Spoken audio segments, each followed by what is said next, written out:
Namaste,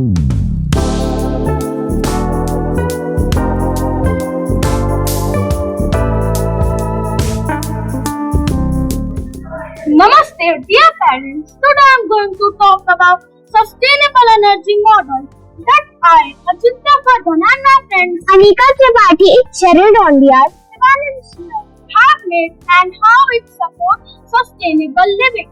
Renewable energy sources like solar, wind, and hydroelectric power help us reduce our carbon footprint and protect the environment.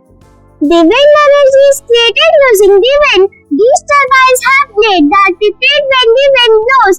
The kinetic energy from the wind is transferred to a generator that converts it into the electricity. Next, the hydroelectric power is generated by the movement of water. A hydroelectric dam stores water in the reservoir. If there are no harmful emissions produced, so it is cleaning our environment as well. Now, I will tell you about solar energy. It is an infinite energy source. The solar power generates no pollution. These days, homes are equipped with solar panels, so they can generate their own electricity, reducing dependency on public grid. Namaste.